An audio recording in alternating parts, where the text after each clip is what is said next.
Good morning and welcome to stage 9 of the John Muir Way as we enter Holyrood Park, away from the hustle and bustle of the roads around the Commonwealth Pool.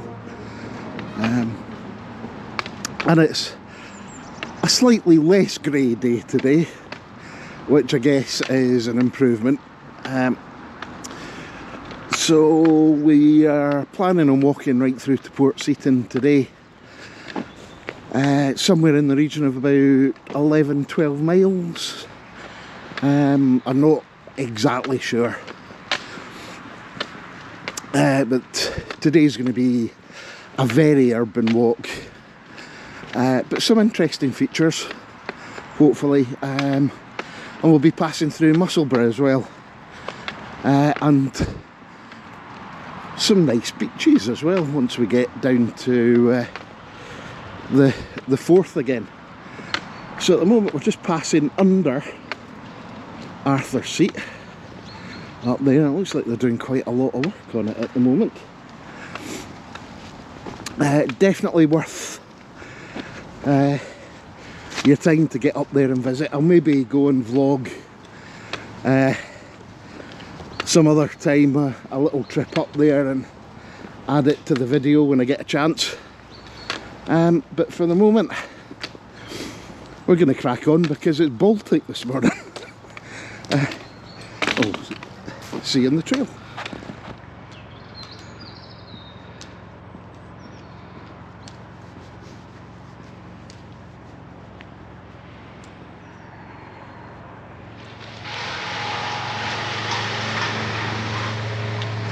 The innocent railway. So this path just in the shadow of the crags under Arthur's Seat. This was the track bed of the Innocent Railway, or you can just see the entrance to the tunnel here. And the unusual name comes from it being a wagonway. It's a very early railway, and I think it ran quite a distance out to Dalkeith. It was pioneering, but rather than using these newfangled steam engines and whatnot, it was a wagonway. So this was a horse-drawn railway, which is why it got the name Innocent. I think the logic there, and just have a look at the tunnel.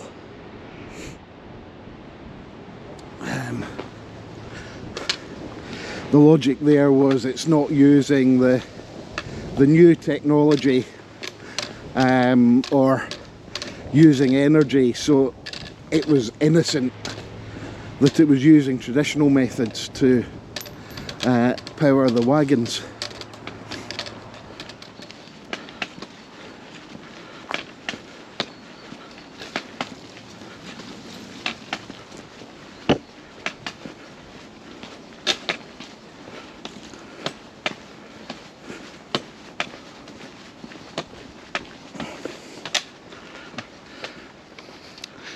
There is a great road sign just a little off route on Nidri Mains. Makes me smile every time I see it, and it points down in this direction and to a police station. So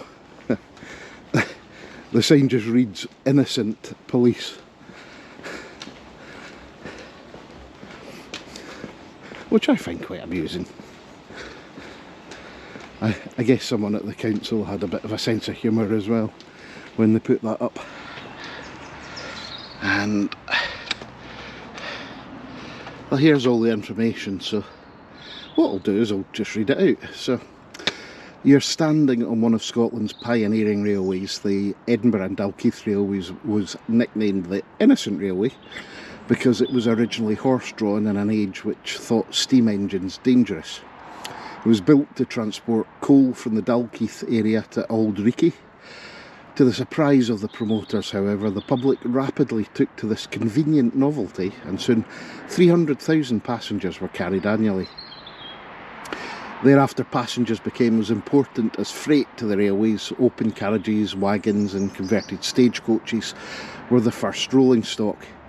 Amongst its engineering features were an early railway tunnel, which you saw up in Holyrood Park, a cast iron beam bridge, which I guess is this here, and an outstanding timber viaduct on masonry piers. The first two still survive. The viaduct at Thornybank, Dalkeith, was finally demolished in the 1960s.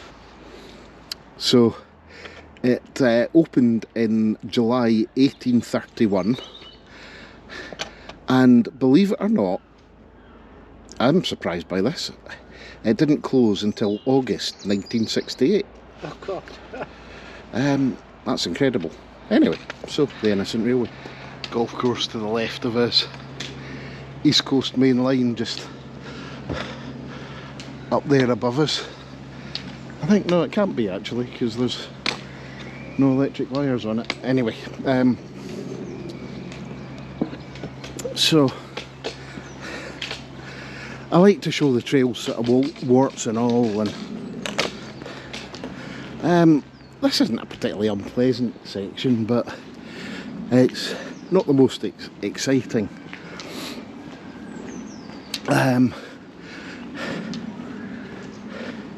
But I've just been watching somebody else's journey on the John Muir Way, and I'll give his channel name a shout out.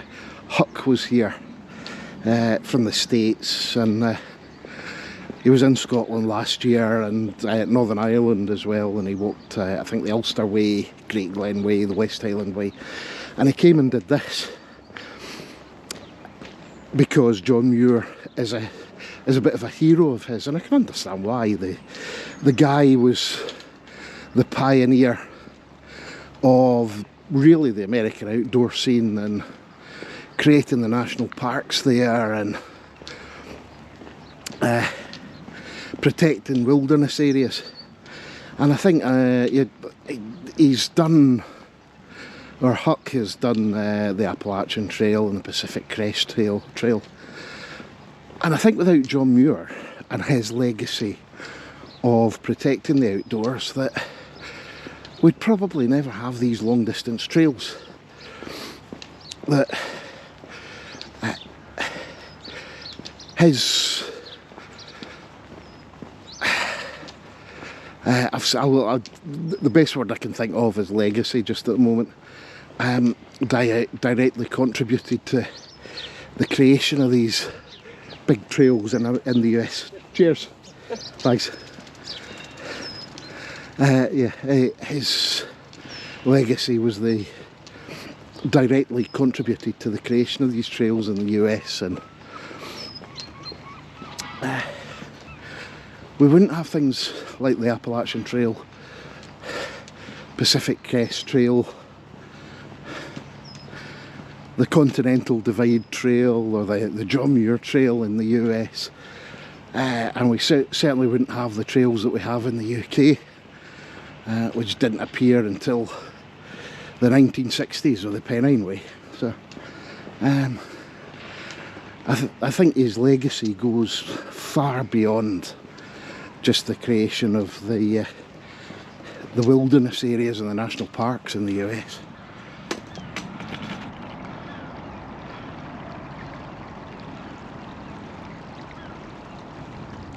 Oh, we got a heron on the other side.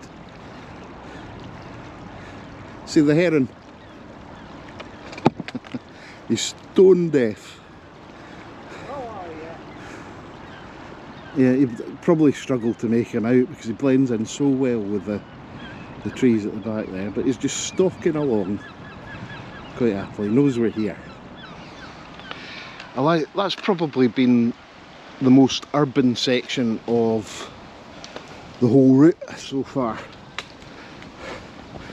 But we've just ducked down into this beautiful little glen here with a river running through it. Maybe got about 3 miles into Musselburgh now. Still no sign of the sun.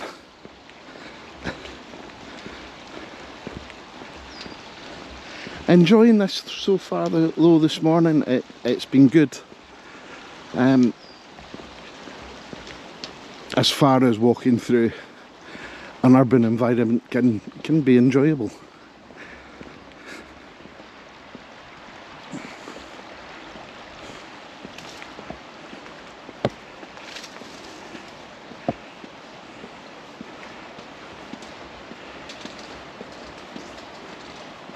Really is remarkably peaceful here, and we pretty much are still in quite an urban area. This is beautiful though. The only downside, it has been hard surface since we started, just tarmac all the way. A little green tunnel here.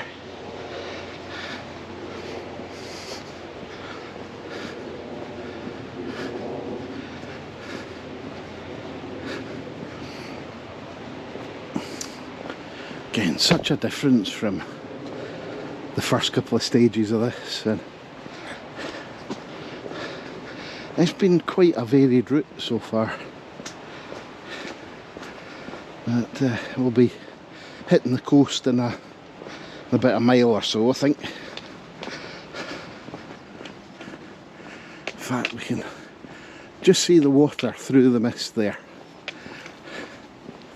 The shoreline of Fife in the far distance. Officially we're out the city now and into East Lothian, so we're just coming into Musselburgh. I'm actually more used to driving buses down this road than walking along it, but,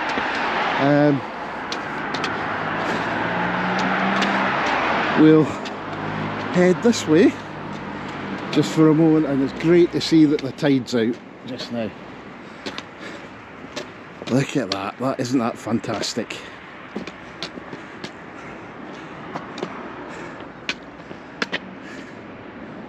Wow.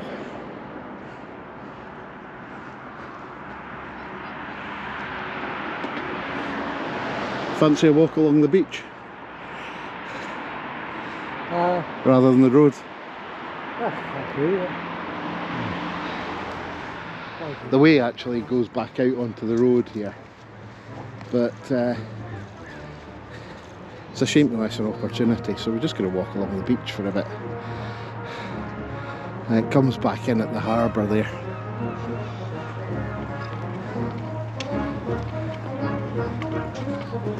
Beats the heck out of walking along the road.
Arthur seat in the background there, sticking up. Officially the route goes along the road here, but with no wind and the tide out, it's a shame not to walk along the beach.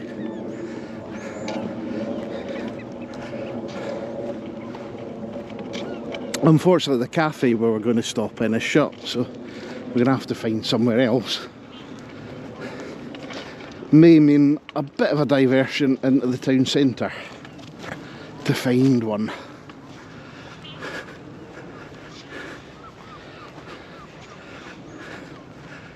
This is fabulous.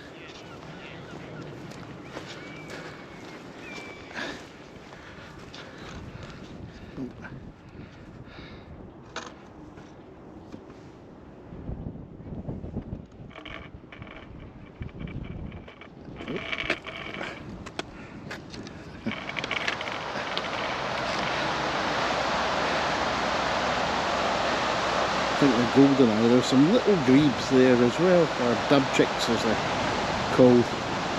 They just dive down, see if they pop up anywhere. Oh well, I'm probably waiting for me to go. We've reached Musselburgh town centre.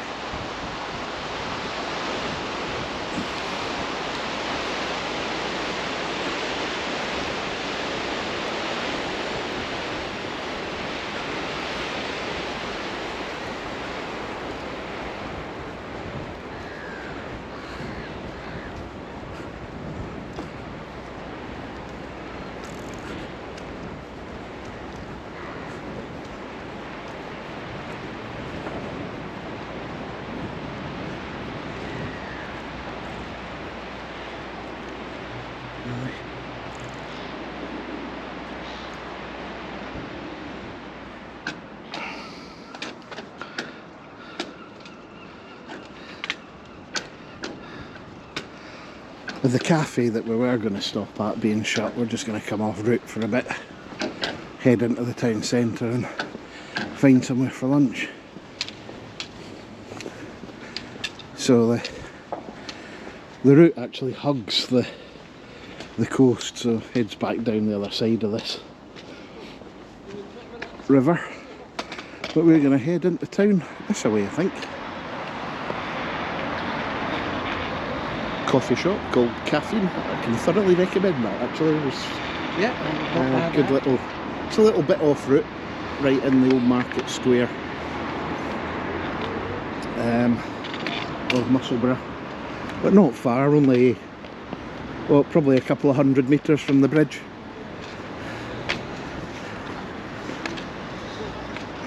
You see the Yeah, it's probably more like 100 metres off route. It's not far at all. It just felt longer because I think we were needing a break. So back down by the river Esk. Next stop, Preston Pans, I think. This endless grey has just seemed to have lasted forever. It's a great pity because we'd have a fabulous view of Arthur Seat right there, right down the shoreline.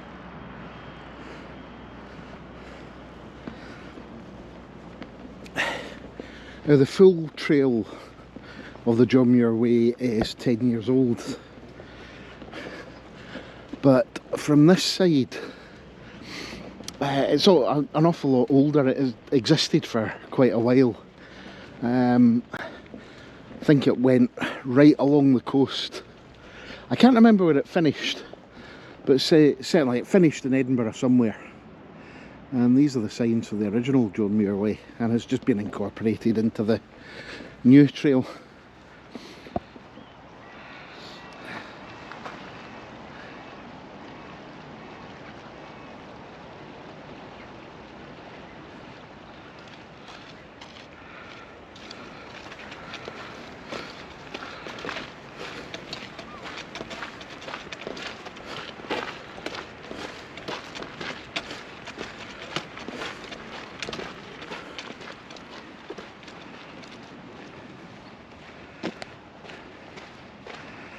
Cockenzie in the distance. Again, you probably won't be able to see it, but the landmark of North Berwick Law is just visible to me in the distance. The path right underneath that, on what for us will be, I think, the second to last stage. The last stage usually goes from North Berwick to Dunbar, but we're splitting it into 3, so after this we've got 3 more stages to do. Nearly there. And it's only just occurred to me that having done the coast to coast last year, this is a bit of a mirror image in Scotland.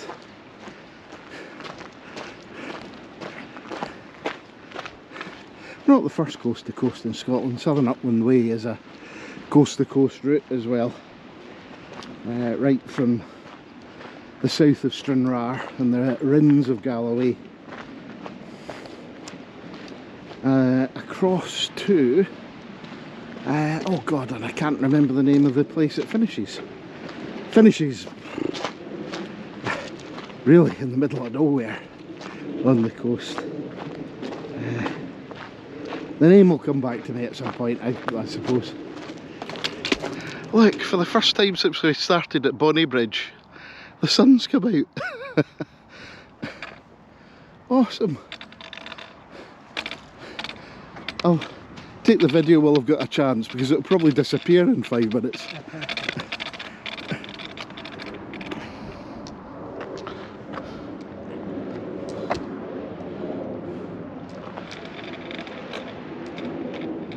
Look, we've even got shadows. Wow, it's actually quite pleasant now. I'm just coming into Cockenzie. So Port Seton, I think, is somewhere in the region of maybe 2.5–3 miles beyond that. But we're in still quite an industrial landscape here.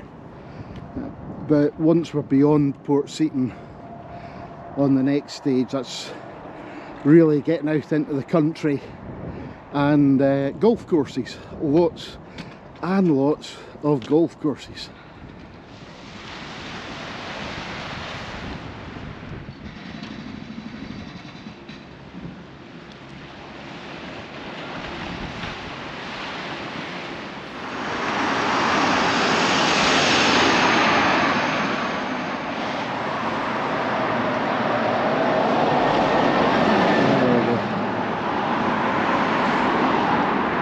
The Goth. Not in the traditional sense, but short for Gothenburg, which is a type of pub that basically redistributes its takings to the community. I think it's one of only 2 in Scotland. The other is in Newton Grange, called the Bean Tavern.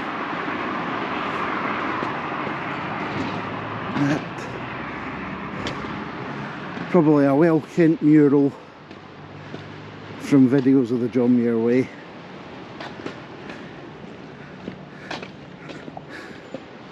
And here he is, John Muir, having a pint in the Goth.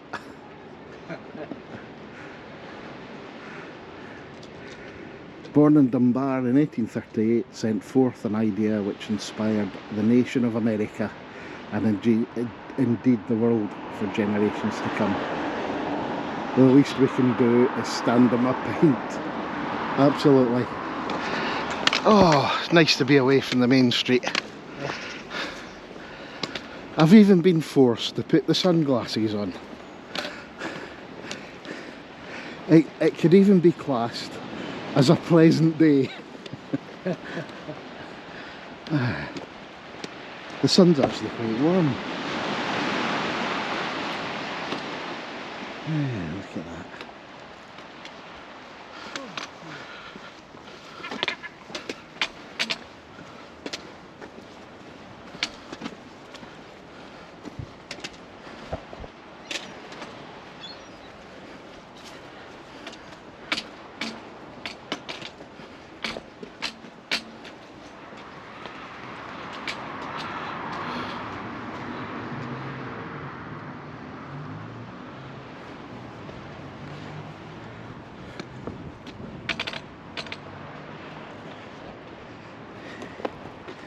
I'm wondering what this place is, the old pound or jail maybe.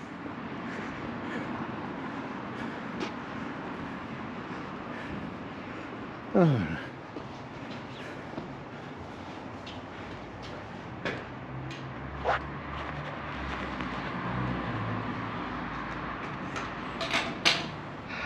What is this strange orb in the sky?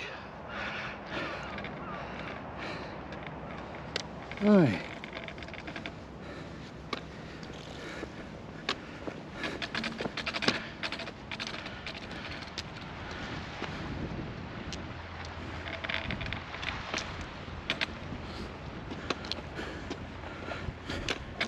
There's still some industry going on here. As we come up, I think this site in front of us used to be the Cockenzie power station, which was a huge coal power station, or coal fire power station rather, which shut in the mid-90s, I believe.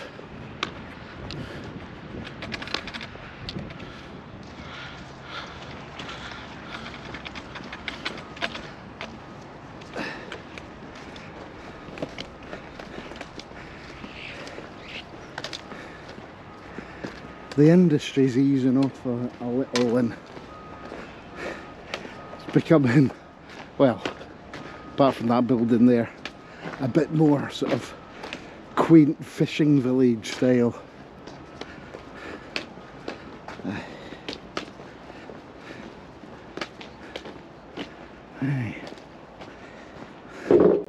Not exactly seaworthy, these things.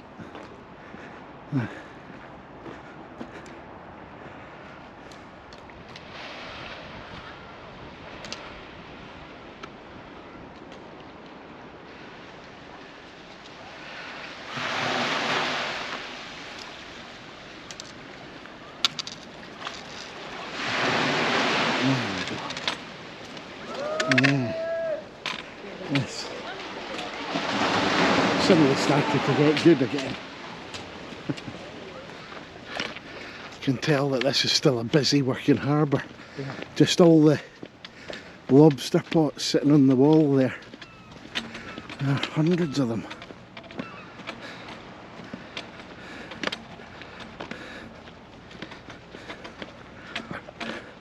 Complete change in character now though.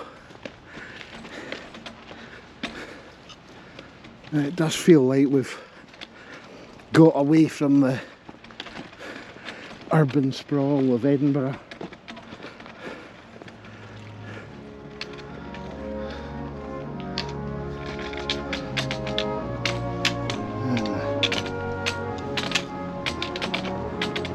The harbour itself.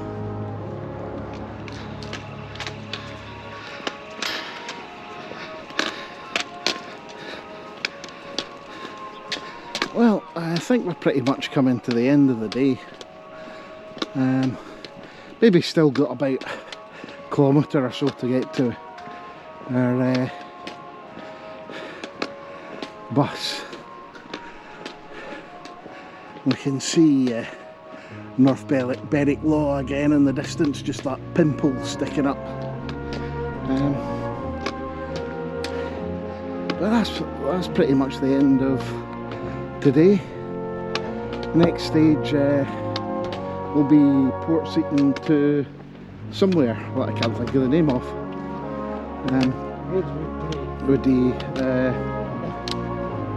No, that doesn't help. But anyway, if you're enjoying this journey on the John Muir Way, please leave a comment below, give us a thumbs up, or even think about subscribing. I hope you're enjoying this series, and hopefully see you in the next one. Thanks for watching, and see you soon. Bye for now.